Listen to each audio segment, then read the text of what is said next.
ndaje goo xamante ni dañ ko sumb ak waa Woodside ak état wu Sénégal Petrosen ak ministère plateforme Sangomar doon kuréel goo xamante ni bi ñu commencé di wut pétrole bi fii ci sunu côté bi lañ ne nañ ci ànd jàppale nguur du Sénégal ndax pétrole doona am goo xamante ni tabaat fa kàlla ci katalu yàlla dafay indi tawfeex ci réew mais itam léeg-léeg mu indi ci waxtaan bi ay réeroo ci li ñu koy apprécier moo tax ñu taxawal plateforme bi suñu mébét nag doonul dara lu dul waxtaan yi nga xamante ni war na mën a am ci diggante dëkk yi wër pétrole bi ci ñaari région wu Fatick ak bu Thiès ñun ñu doon doomu réew mi doomu gox gi ñu ne nañ ci ànd jàppale état bi ndax léeg-léeg li ñuy wax ci pétrole ak gaz dafay bari te mu doon ay wax boo xamante ne dafay wuutaloo ak li nga xamante ni mooy dëkk. li ni mel def nañ ko ci benn forum à l'air libre fale Niodior tey Fimela arrondissement Fimela moo ay ci biir arrondissement Fimela ay communes yu bari ñu ngi ci commencé ko commune Fimela commune Palmarin commune Diofior commune Djilas commune Loul Sessène mais itam gën naa am solo pour ñun ci waxtaan bi ñu déglu ñi nga xamante ni seen activité wu dund ginnaaw jaamu yàlla moo ngi dem ci biir géej gi muy nappkat yi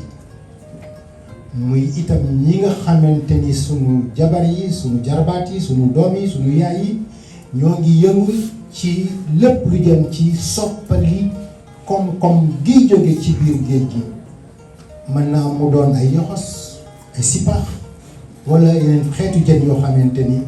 dañ koy faral di soppi dugal ko ci marché bi waxtaan bi am na solo lool ñooñu déglu ñu. Distingués participants, le Sénégal, comme vous le savez, depuis le 11 juin, officiellement, donc, est devenu un pays producteur de pétrole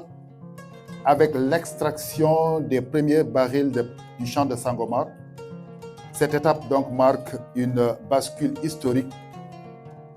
dans notre trajectoire de développement. Cependant, comme vous le savez, cette avancée technique et industrielle n'a de sens que si elle se traduit en amélioration tangible pour nos populations, dans le respect de nos équilibres environnementaux et sociaux. Le champ de Sangomar, situé donc au large des côtes de Fatick, puise ses racines dans un terroir symboliquement fort, celui du Sine Saloum, riche d'histoire, de culture et de traditions vivantes.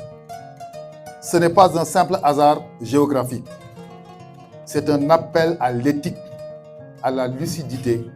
et à la responsabilité partagée dans l'exploitation de cette ressource pétrolière. Les préoccupations légitimes exprimées par les communautés, pêcheurs, agriculteurs, éleveurs, femmes transformatrices, appellent des réponses claires,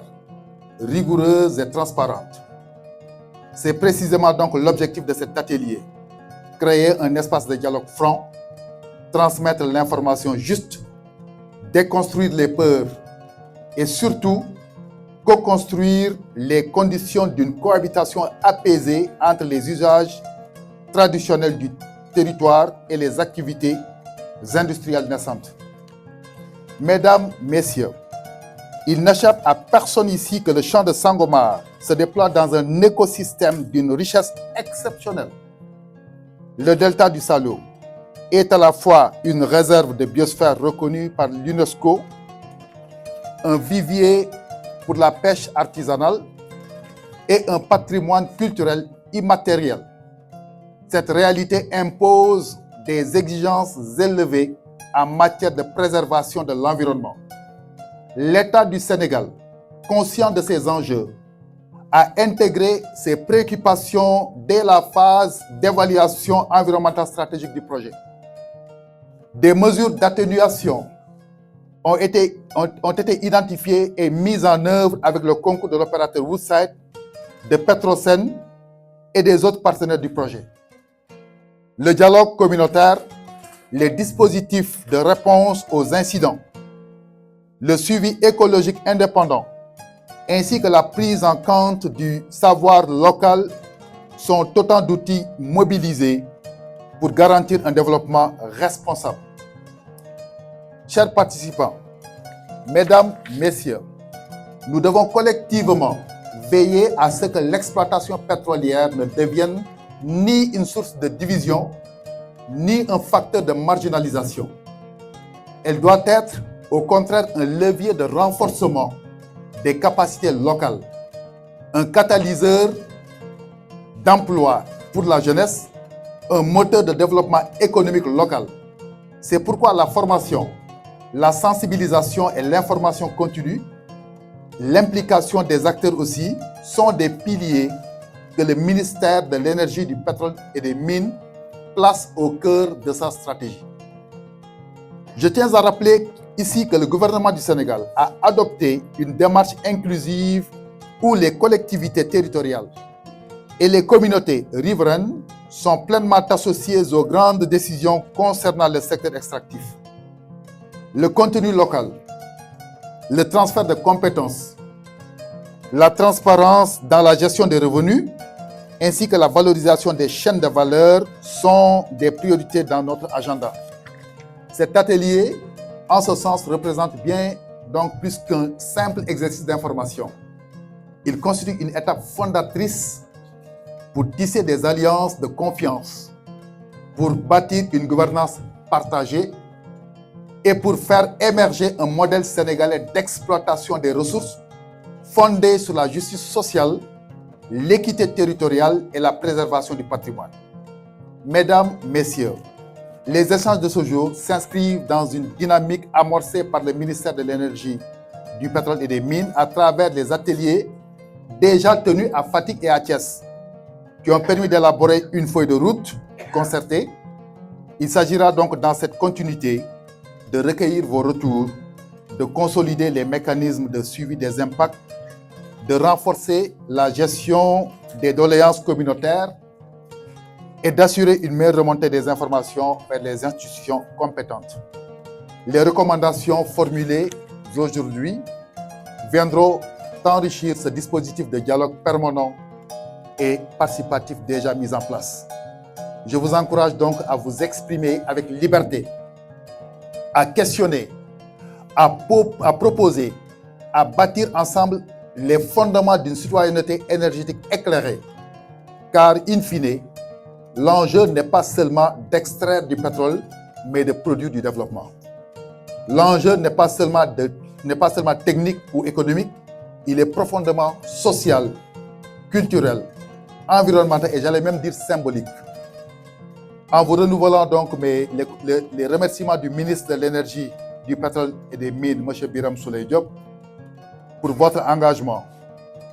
Je vous souhaite des échanges féconds, des débats ouverts et des conclusions à la hauteur des attentes de nos communautés. Je vous remercie de votre bienveillante attention.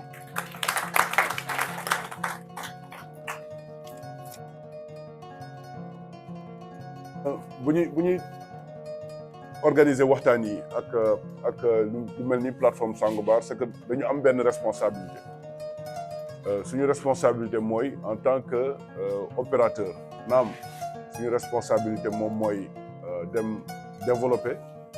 projet pétrole bi dem maanaam génnee ko ci ay conditions yu wóor te accident du am incident du am problème du ci am génnee ko produire ko maanaam produire quantité yi nga xam ni moom la ñu war a produire maanaam moom la ñu digaale ak état du Sénégal donc produire ko ci anam yi gën a sell ba problème du ci am incident du ci am environnement bi du ci am problème ok ba pare génnee ko mu dem fi mu war a dem moo dee bu dee SAR la war a dem mu dem SAR ci condition yu wóor bu dee bitim réew la war a dem tamit mu dem bitim réew ci condition yu wóor donc loolu mooy suñu responsabilité bu njëkk te mën nañ wax ni que ñu ngi ciy sant yàlla bi ñu dooree ba léegi alhamdulilahi rabbil alamin mbir mi mu ngi dem ni mu war a demee maanaam at a ngi nii juin 2024 ñu commencé production bi très rapidement egg nañ ci li ñuy woowee plateau maanaam production moom booy commencé day commencé ndànk ba egg maanaam fi mu war a egg maanaam plateau wu 100 000 barils jour donc ñun suñu projet production wu 100 000 barils jour donc egg nañ foofu et daanaka ñu ngi ciy sant yàlla bu baax ndax egg nañ ci maanaam ci lu gaaw pare egg nañ ci tamit ci sécurité maanaam benn problème amu ci benn tolof amu ci et dara benn jeexital amu ci dem ci environnement bi wala ci géej gi donc loolu daal moom mooy li ñu njëkk seet waaye balaa ñuy egg fii yëpp daanaka am na fu ñu tàmbalee donc fi ñu tàmbalee moo di seet bi donc ay at a ngi nii ci ginnaaw ñu ngi seet pétrole bi te ñi nga xam ne ñu ngi ko doon suivre depuis le début xam nañ ni que du woon Woodside moo doon seet am na yeneen société yu fi ñëwoon di seet yeneen société yu signé woon ak état bi contrat de recherche et de partage de production di seet donc bi ñu doon seet am na lu ñu warloo woon ak askan bi notamment ñi nga xam ne ñoom la ñu bokkal géej di pêcheurs yi maanaam amoon na ay communication entre ñi doon seet ak pêcheurs yi di leen wax waaw dina am benn bateau bu mel nii bu mel ci yi anam yoo xam ne dina ñëw ci waax yi ci géej gi te lii mooy liggéeyam lii mooy sax léegi bi ñu demee ba gis mu nekk nouvelle bu neex ci Sénégal bi ñu demee ba gis pétrole bi ba xam réserve yi nu mu toll ba xam ndax jar na ñu koy exploiter wala déet ndax yenn saay mën nga gis pétrole wala gaz waaye quantité bi ni muy toll maanaam du jar nga def investissement bu diis pour mën koo jëli jaay ko maanaam daanaka da ngay perte donc boo ko saytoo gis ni que matu ko maanaam da ngay dem ak say perte bu fekkee tamit seet nga contrat yi noonu la bindoo bu fekkee tamit seet nga te gisoo yenn saa yi nga ñëw seet def li ñuy wax étude sismique maanaam sondage yi mel ni échographie maanaam pour xool li am ci suuf géej boo seetee nga gis loo xam ni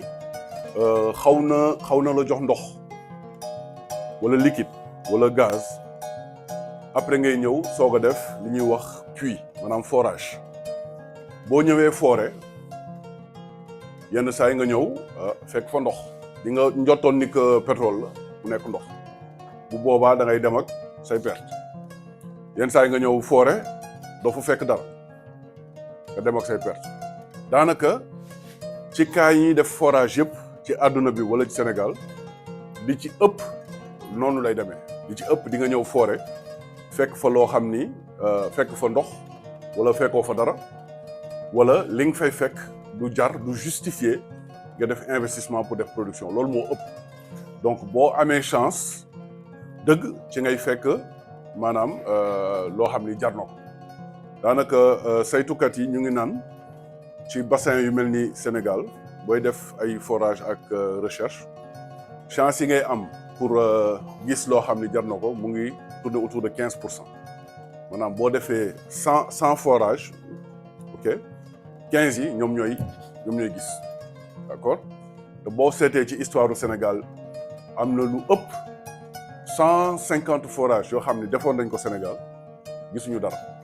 donc suñu borom xéwalee nañu en 2015 ak 2016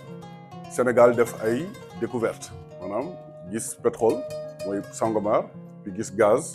mu di GTA du BP di développé léegi boo développé boo gisee ba d'accord ni li fi nekk jar na justifier investissement bu am solo da ngay def li ñu naan concept maanaam da ngay xool fi nga gis nga seet naka ngay fexe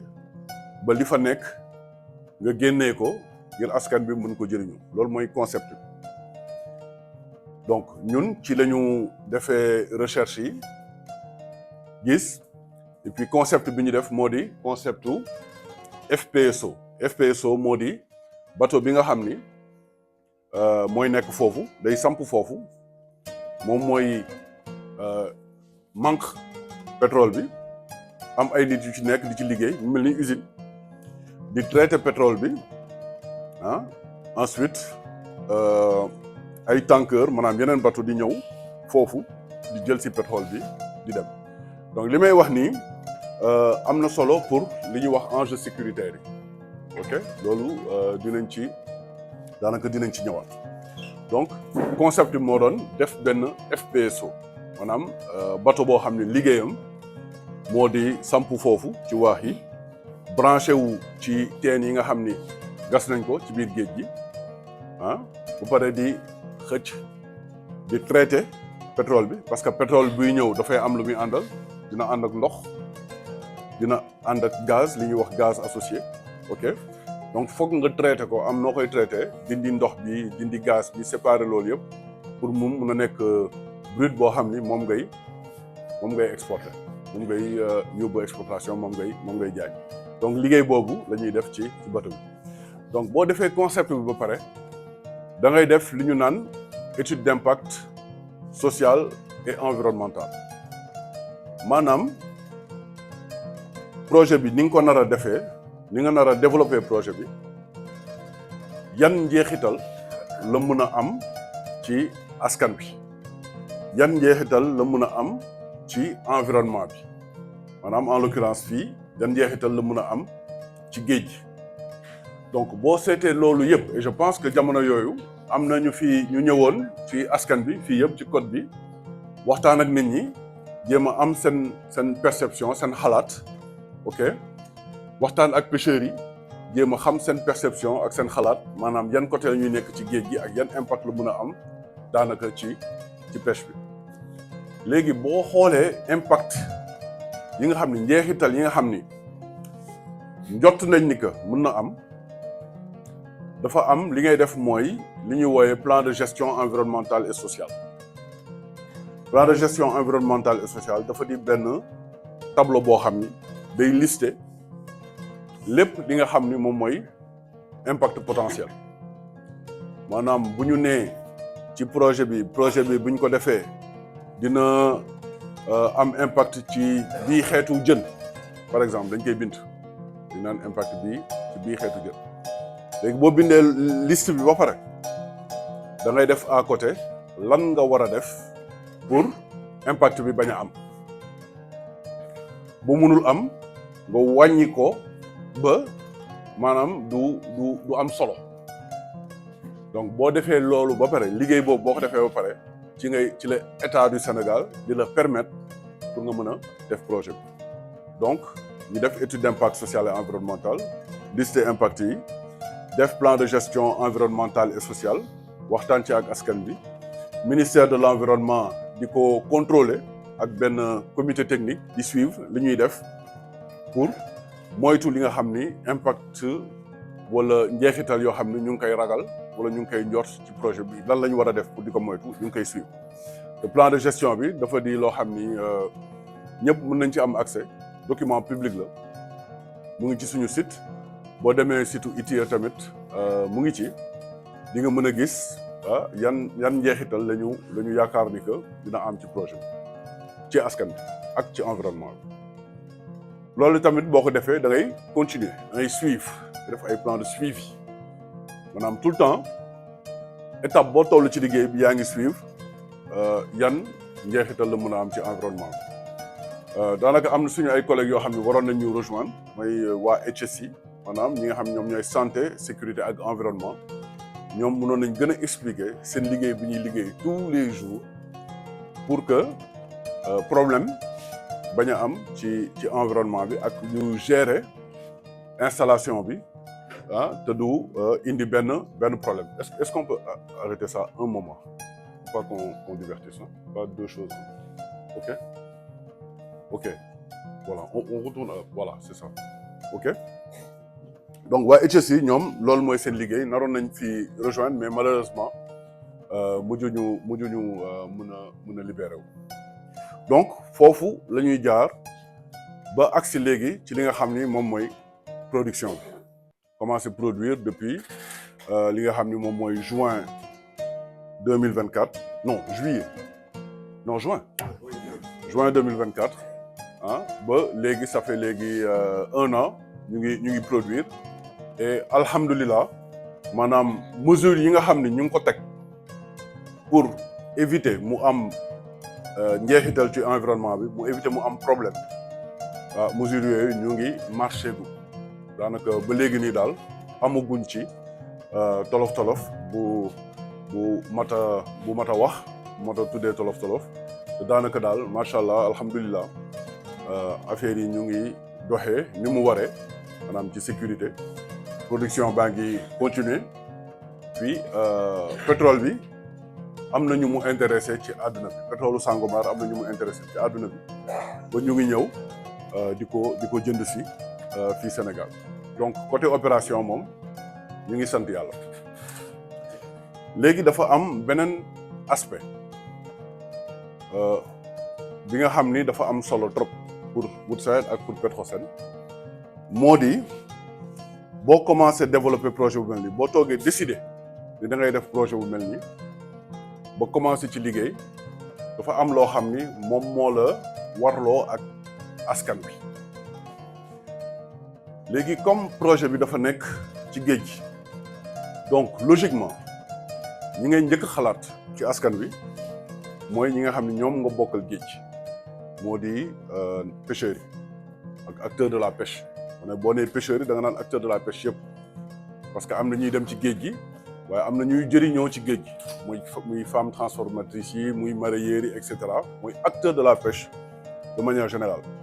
looloo waral toogaayu suñuy partenaires yi fii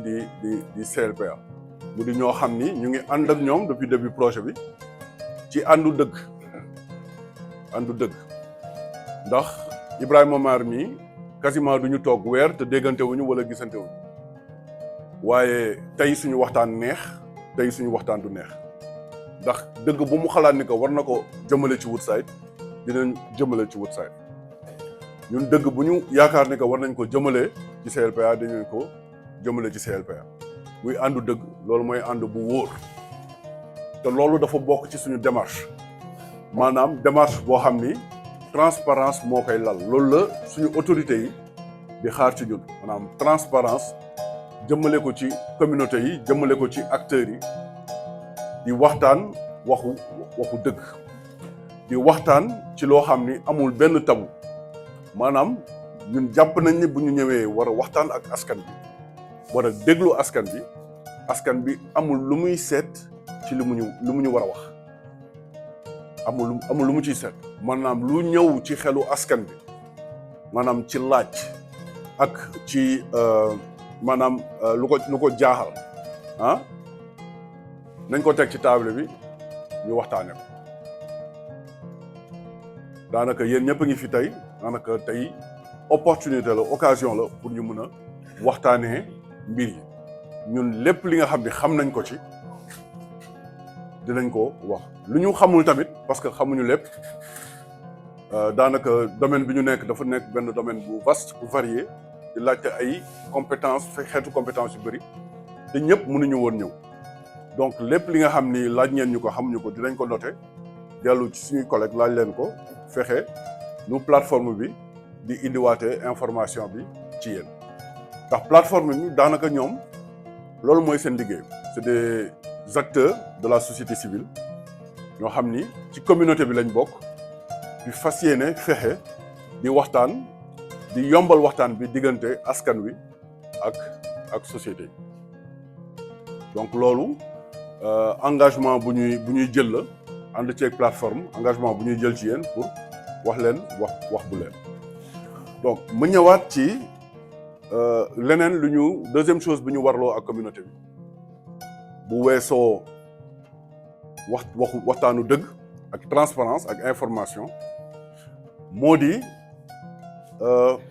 fexe communauté bi di ci gis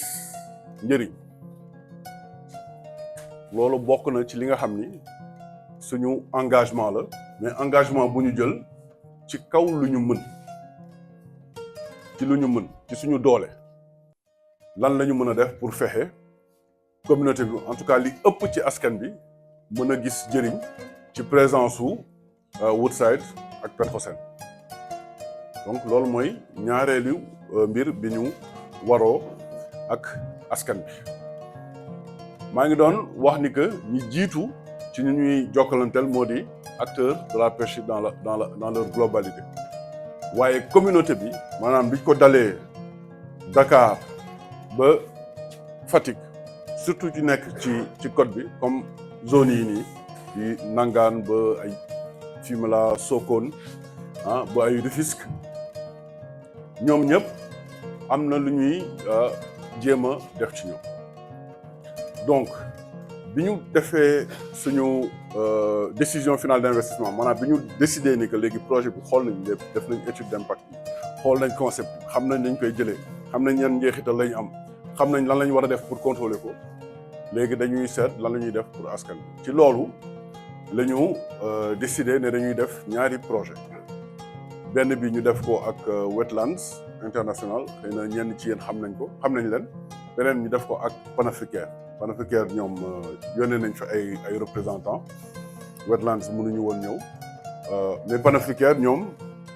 ba léegi nii côté région Thiès la ñu gën a féetewoo tout ce qui concerne la région de Fatick c'est beaucoup plus maanaam un travail effectué par Wetlands et madame Mbacké dina ñëw ci voilà détail activités yi nga xam ni jot nañ ko mëne léegi ñun dañu toog ci suñu approche ñu ne ndegam loolu la ñu def noonu la ñu doxalee maanaam bi ñu commencé développer projet bi ba bi ñu commencé produire léegi nag commencé nañ produire war nañu xoolaat suñu taxawaay war nañu gën a dellu ci communauté yi pour jot seen feedback maanaam naka la ñu gisee projet yi est-ce que yaakaar nañ ni que li Woodside ak Petrosen di def ba léegi baax na wala dañ ko war a yokk baaxul dañ ko war a dindi teg fi leneen naka la askan bi gisee li ñu defagum ak fan la ñu askan bi di xaar donc loolu ñu ngi koy def ci cadre waxtaan yu mel nii mais am na tamit benn étude bu ñuy waaj a lancer boo xam ni moo nar a gën a xóotal loolu donc étude boobu bu ñu ko defee ci fan yi ba jot résultat yi daf ñuy permettre ñu tàggaat li nga xam ni moom mooy suñu programme investissement sociaux yi maanaam bu ñu paree ci étude boobu dinañu jël kayit bi xool mais askan bi fii ak fii ak fii la ñuy xaar ñun ñu xool Woodside ak Petrosen lan la ñu mën ñu ne dinañu dugg ci domaine bi bu fekkee santé la ñu dugg ci wàllum santé seet lu ñu mën ñu def ko ci bu fekkee éducation la ñu dugg ci éducation bu fekkee leneen la environnement et cetera ñu dugg foofu mais dañu bëgg lépp li nga xam ne ñu ngi koy def mu nekk loo xam ni askan bi ñooñu ne fii lañ leen soxla donc ci dans le cadre étude boobu voilà am na benn processus participatif boo xam ne dinañ ko mettre en place pour di jël information ci communauté yi impliqué tamit ñi nga xam ni ñoom ñooy autorité élus locaux yi ak autorités locales yi pour mu nekk loo xam ni ñëpp ci d'accord parce que tamit foo gis askan moom ku ci nekk am na lu ko gën a yiiteel di nga gis GIE femmes yi am na lu leen gën a yitteel lu leen gën a soxal góor ñi am na lu leen gën a yitteel lu leen gën a soxal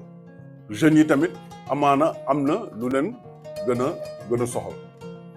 waaye Woodside ak Petrosen mënuñu nekk fépp Woodside ak Petrosen du ñu état amuñu dooley état société la bu nekk ci réew mi yaakaar ni que am na njëriñ bu war a mën a indil askan bi donc faw askan bi mën a d'accord ci lenn li nga xam ni Woodside ak Petrosen dinañ ñëw boole ci seen doole ñu jàpp ci donc loolu moom mooy suñu xalaat fi ñu nar a jëmee investissement sociaux yi at yi ñu ñëw ok donc étude bi dinañ ko lancer fan yi dañ def étude bi bu ko defee fii ba année prochaine ñu mën a lancer programme yu bees yoo xam ni maanaam li ëpp ci askan bi nee nañu fii la ñu bëgg a ngeen teg seen loxo ah ak nii leen bëgg a ngeen defee ko de sorte que ñu mën ci maanaam am adhésion ah ñëpp ànd ci. beneen bi tamit moo di acteur pêche moo wax léegi mooy communauté bi de manière générale te beneen moo di acteur pêche ndax daanaka ñoom la ñu bokkal géej donc am na loo xam ni acteur pêche yi am na loo xam ni warloo nañ ko ak ñoom te ni ñuy lancer programme investissement sociaux yu bees noonu la ñu bëgg a lancer tamit ak acteur pêche ay programme ak ñoom am na par exemple benn atelier bu ñuy préparer ak CLPA ak DPSP loolu dina bokk ci li ñuy permettre ñu identifier li ñu war a def te lu ñuy jël en compte la tamit ci étude bi de sorte que ñu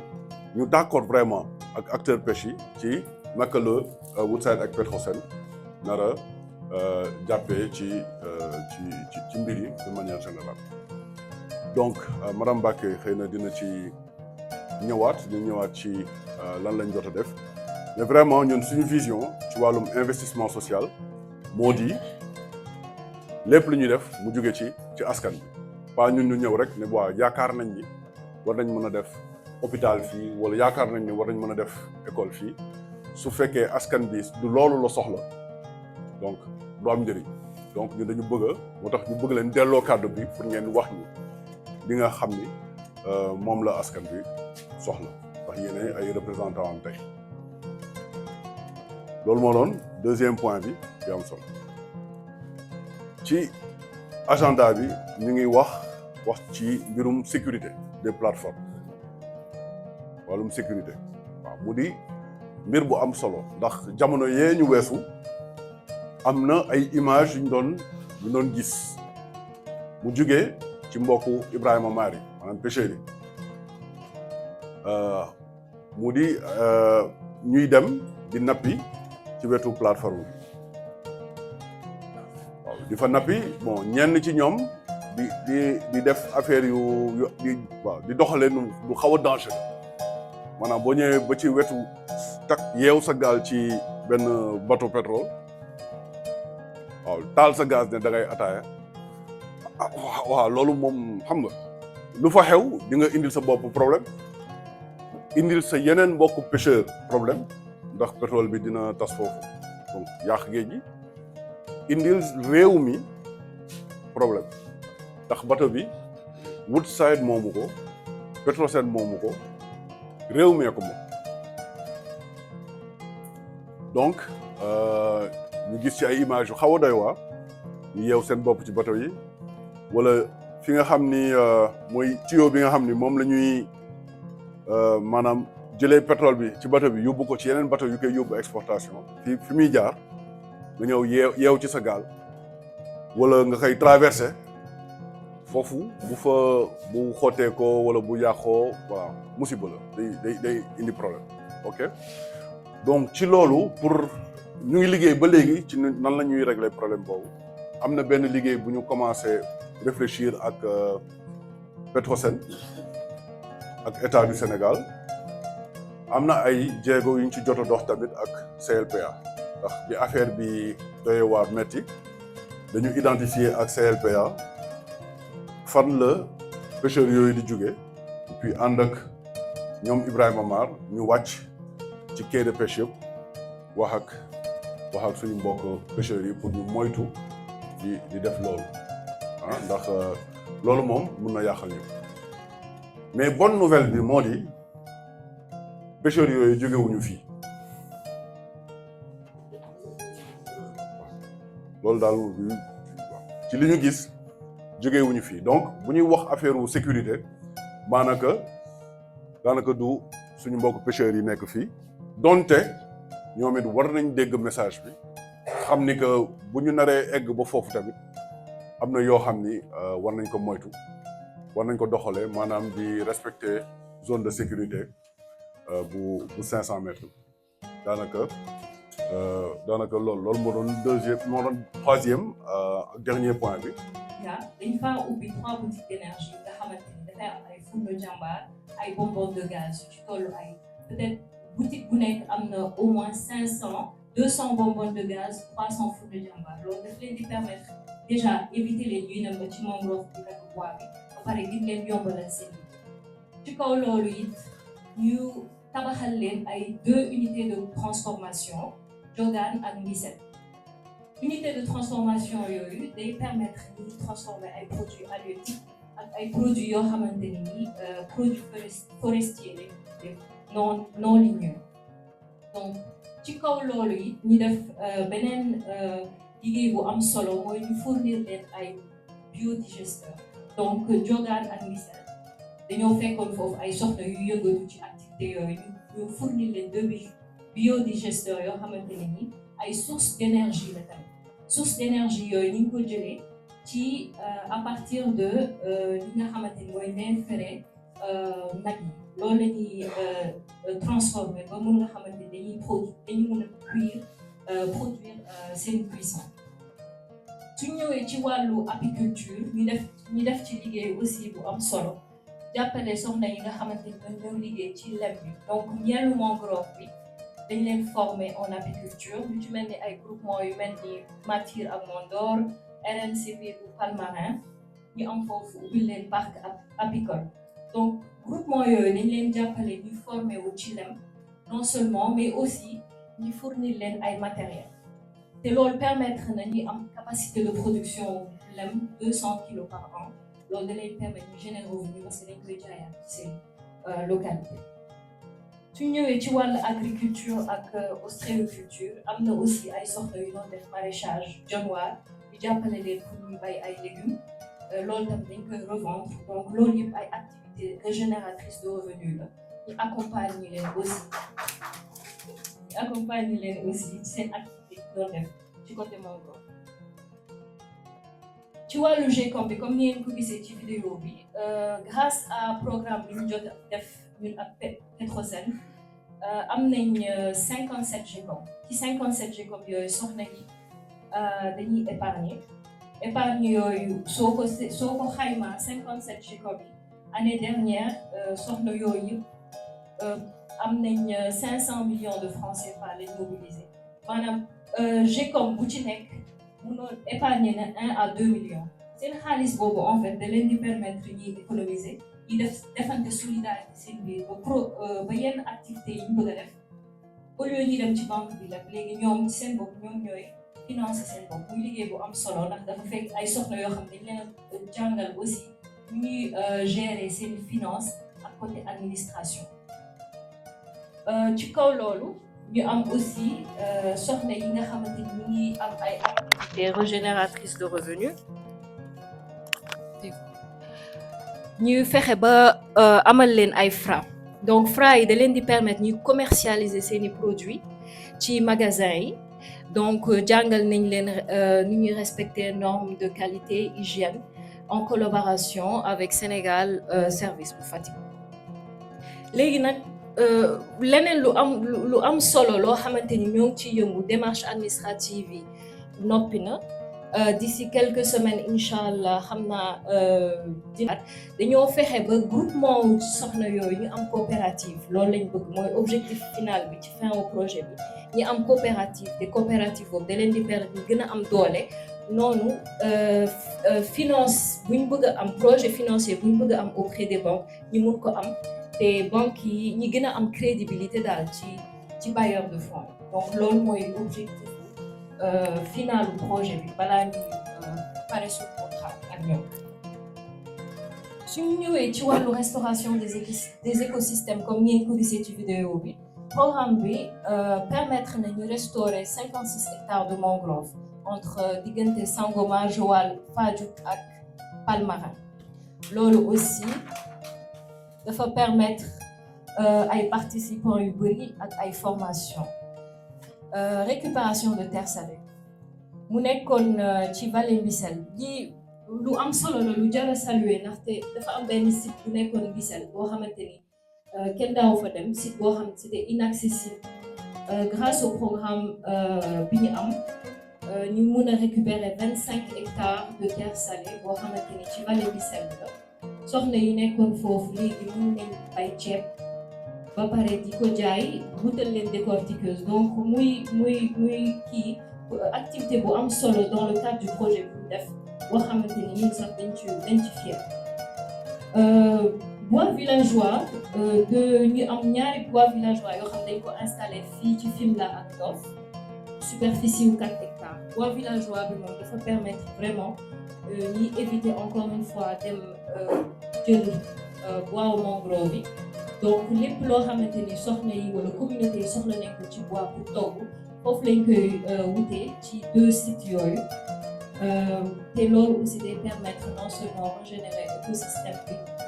dañ fa planter aussi ay garab yoo xam day permettre ñi préserver terre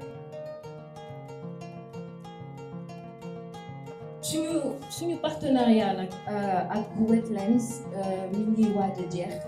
1 an moo ñu dese ak ñoom donc pour tënk ko liñ bëggoon a def dafa am benn projet ñoo ngi ci entre deux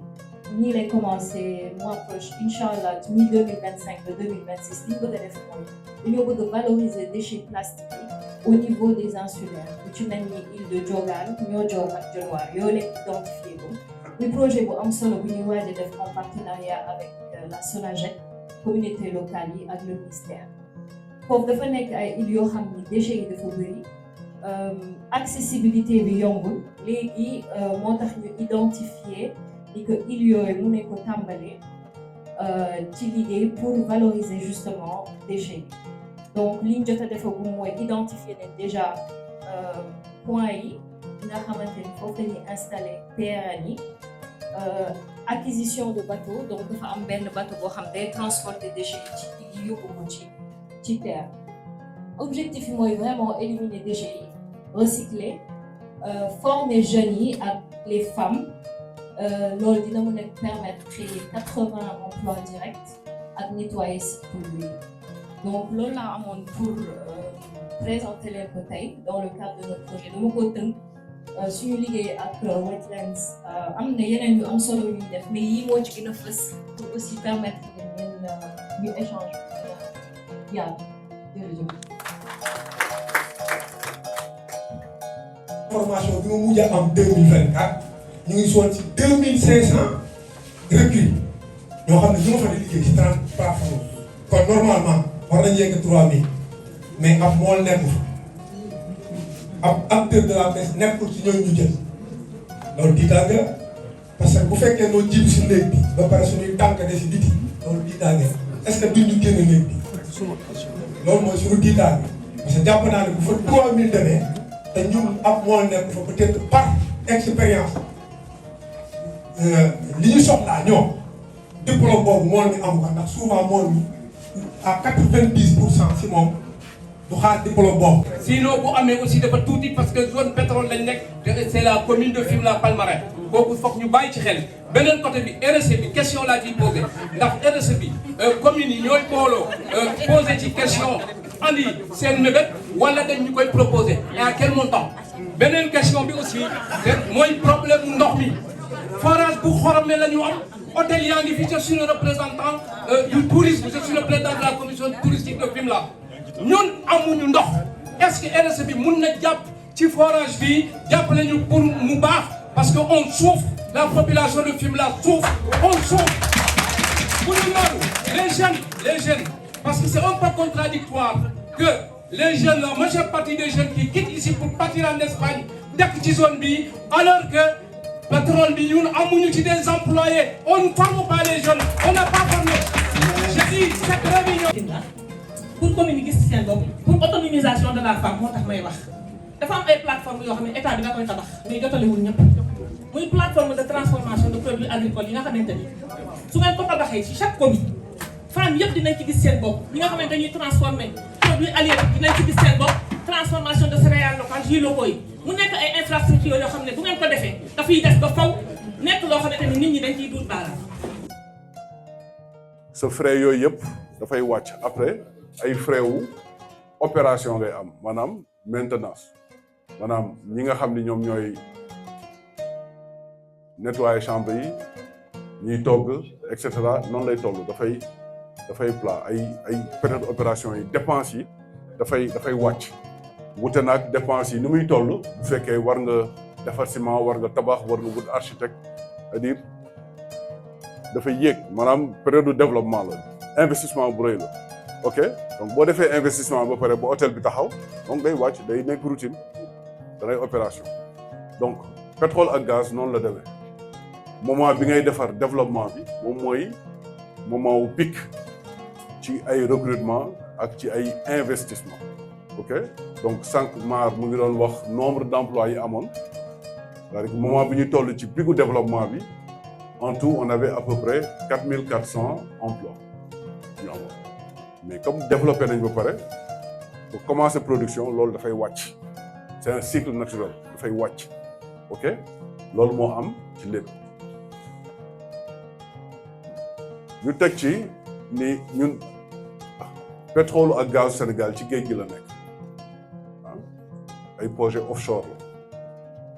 donc bokkul ak mine bokkuñu maanaam empreinte bokkuñu taxawaay mine bu nekkee ci gox c'est-à-dire da nga koy gis physiquement ni dafay occuper espace et li muy laaj ci main d'œuvre moom moo ëpp fuuf li muy laaj ci main d'œuvre ci pétrole ak gaz donc côté boobu contenu local bi dafay xaw a limité li koy limité moom mooy réalité projet ok da ngay investir mu yéeg bu investissement yi kiiwee ba nga commencé war a mën a liggéey investissement yi dafay wàcc daal di stabiliser wu ci ay opération maanaam ñi ngay soxla pour opération loolu rek moo fay nekk mooy ñi nekk ci biir pour tourner loo machines yi pour defar traitement bi ñenn ñi ay cuisinier ñenn ñi ay ñiy gérer soudure yi ingénieurs yi fay liggéey pour contrôler production bi et cetera loolu la te ci biir FPSO bi maximum 140 personnes ñoo ci mën a nekk en même temps ok donc bu ñuy xalaat contenu local loolu du suñu liggéeyu état la bu ñuy xalaat contenu local dañ ci war a sóor loolu xam ni que bu ñu bëggee contenu local bu am effet du Sangomar moom mooy indi contenu local boo xam ne dina am impact bu rëy mais dëkk boo xam ni mu ngi am activité mu ngi am recherche mu ngi am ay découverte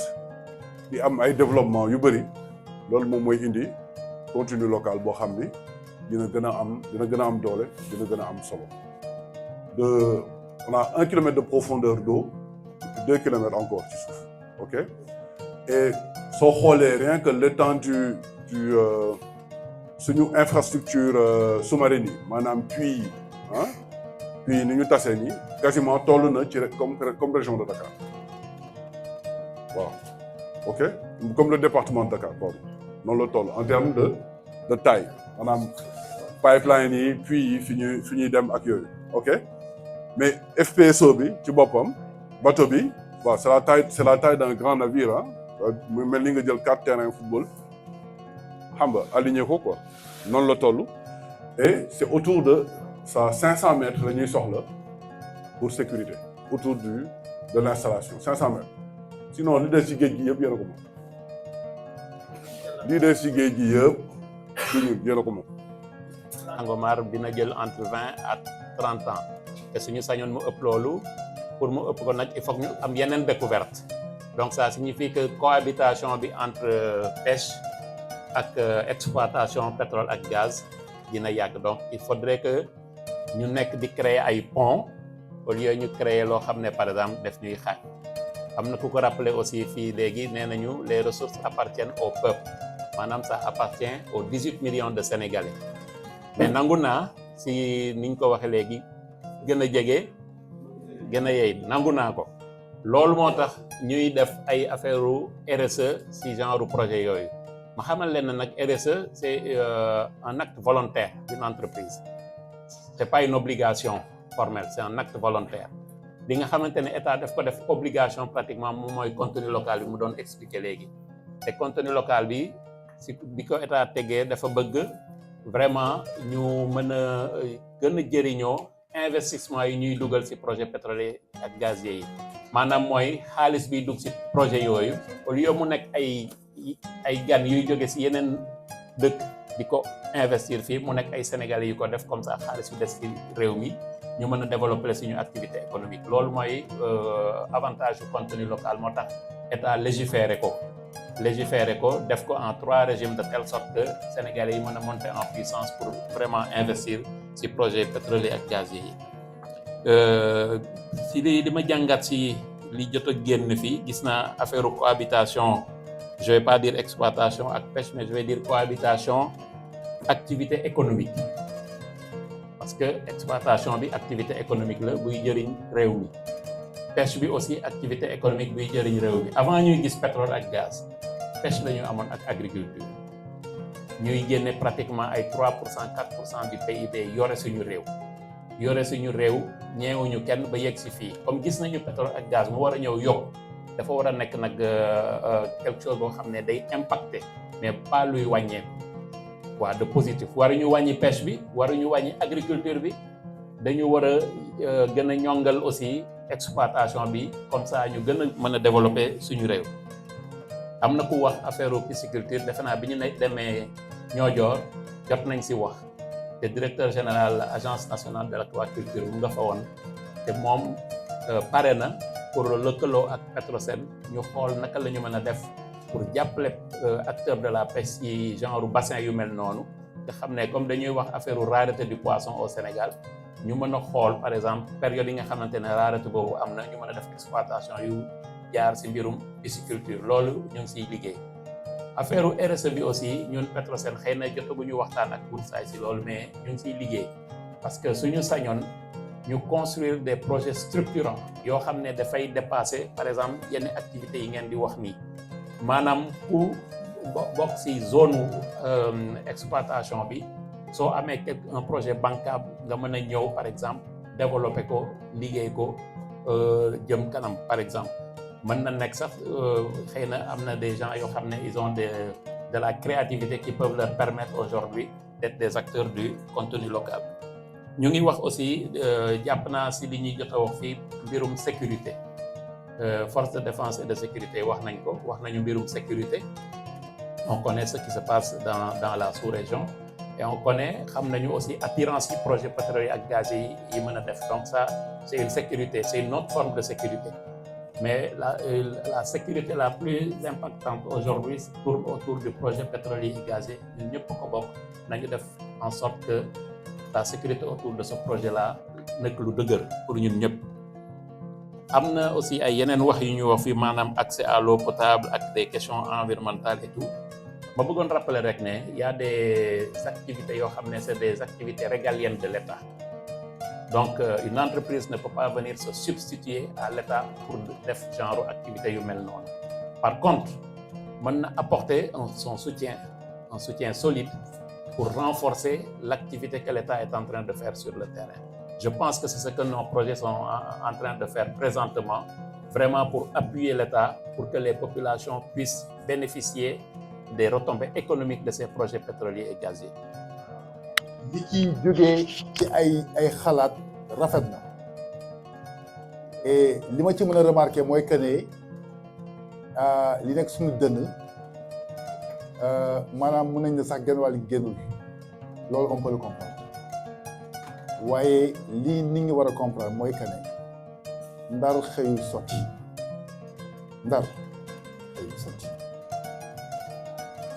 pétrole bi ñu ko commencé précisément au mois de juin le 11 juin officiellement 2024 ça fait 1 an disons 13 mois peut-être un peu plus d'1 an 13 mois au moins de 14 mois en tout cas ñi ngi ci début bi on en est au balbutiement di ci kanam raw yi di bët état bi jël na ay responsabilités li may wax je pèse bien mes mots parce que je représente l'autorité état bi jël na ay responsabilités je parle sous le contrôle des partenaires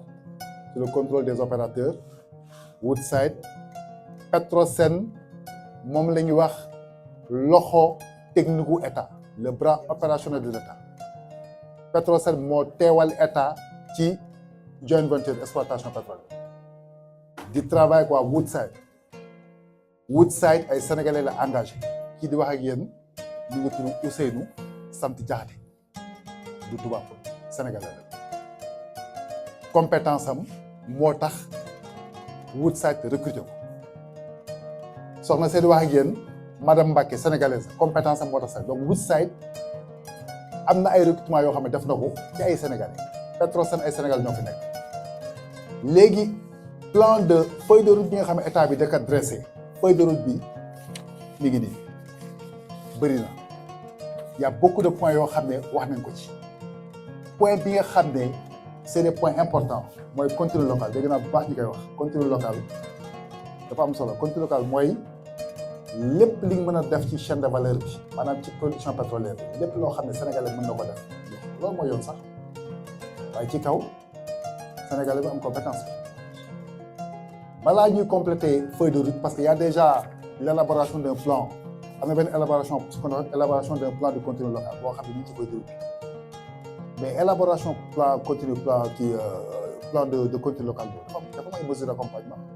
mooy transfert de compétences formation des jeunes boo leen xoolee agenda national de transformation bi l'axe 1 c'est l'économie compétitive mais l'axe 2 bi boo xoolee moom mooy compétences de qualité ressources humaines de qualité pour nga am ressources humaines de qualité il faut nga am compétence boobu formation boobu loolu yëpp ça fait partie de la feuille de route pour jéem a former nit ñi jéem a xool contenu local nan la kii nit ñi mën a gisee seen bopp mais pour nit ñi gis seen bopp la fois passée da nga am benn forum bu ma assisté ñu ne waaw tissu yi maanaam tenue yi dem ci pétrole bi dañ ko war a jox femmes yi nekk ci local bi ñu defal mais xam nga pétrole man ça fait 21 ans maa ngi ci pétrole bi 2003 la nag daa commencé ci pétrole bi avant ma ñëw j'étais dans le privé def naa 4 compagnies pétrolières def naa ExxonMobil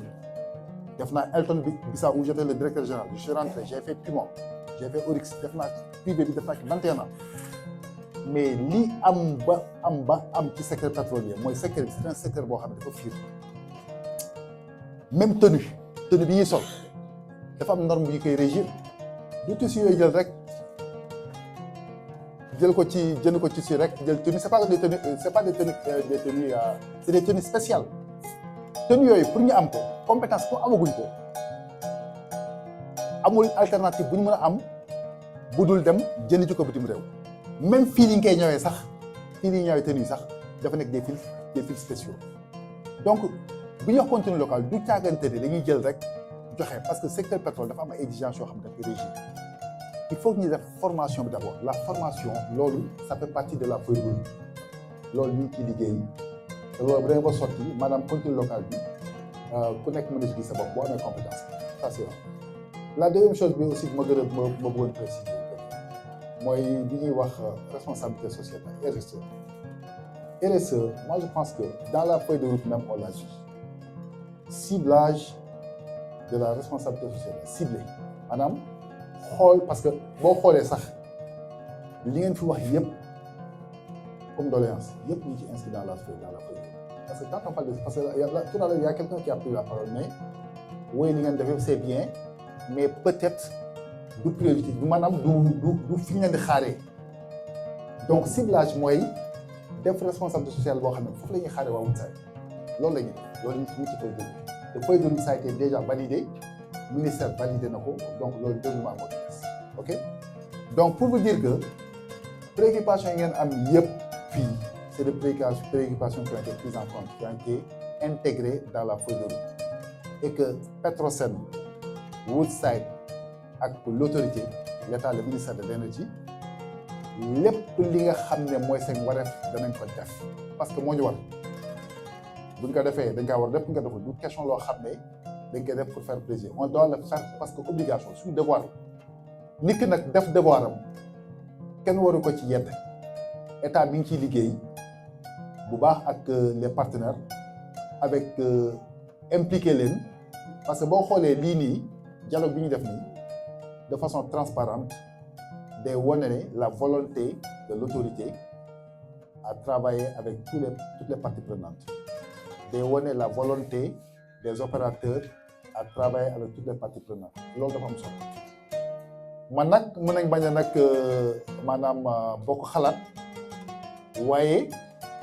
dafa am lu tubaab di wax assertivité maanaam nit ki da nga koy nangul xalaatam même boo ci d'accord nangul xalaatam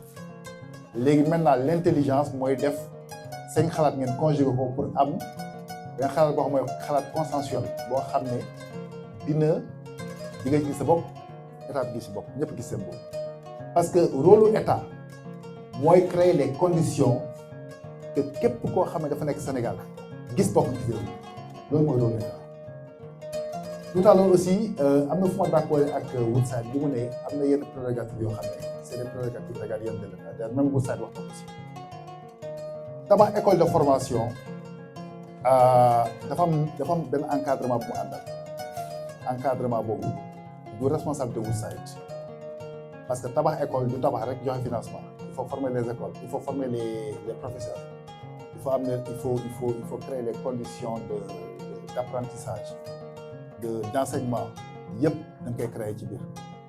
loolu rôle régalien de l'État l'État bi sax am na jéego yu parce que bu ñu xalaatee ba xalaat xam nañ ne INPG mais État moo ko créé INPG c'est l'Institut national du pétrole et du gaz qui est déjà créé par l'État donc pourquoi donc faire la redondance créer l'État n'a pas vocation à créer des écoles dans la localité l'État day créer école boo xam ne képp koo xam ne sénégalais nga xam ne am nga xel maanaam mën nga jàng concours bi c'est ouvert à tout le monde que ça soit localité Fimela localité Samba Dia localité yi ngeen nekk yëpp localité Dakar toutes les 14 régions du Sénégal tous les habitants toutes les populations tous les élèves qui ont eu le bac qui ont donc fait des formations sont invités à faire ces concours-là def concours ku ci xam ne yàlla def na ne réussir concours bi di nga am formation accompagnement de l'État mais quant à dupliquer des écoles de INPG au niveau local loolu je pense qu'il faut ñu jëm ci tey tuuti waaw dañuy wax dëgg ci la quoi donc loolu il faut ñu jëm ci tey tuuti voilà donc am na yoo xam ne rôle État la État mi ngi ciy def lu mu mën te État yaakaar nañ ne fekki du yàgg njeexantal ñëpp dañ ko gis du ma taxaw nag ne di may léegi temps kenn amul temps comprendre nañ lépp tout est légitime di ngeen fa revendiquer yëpp c'est légitime mais aussi nañu gërëm aussi ñi nga xam ne def nañ ko fa parce que responsabilité sociétale du force volonté rek la am na société yoo xam ne ñu ngi fi depuis presque plus de 100 ans mosuñu def am na société sénégalaise yoo xam ne ay Sénégal doomu Sénégal ñoo ko moom mais duñu def RSE am na société Sénégal yoo xam ne doomu Sénégal ñoo ko mais duñu ko def donc multinationales ñi ngi def li nga xam ne yaakaar nañu peut-être moom la seen tolluwaay man dañ leen gën a ñaax aussi gën ko def ñu gën ko accélérer maanaam ñu gën ci gën a farlu parce que waaw góor aussi dafa baax nit buy def effort nga ne ko waaw góor mais bu fekkee nit dafa def effort nga ne ko li nga def foofu dara loolu aussi dafa xaw a métti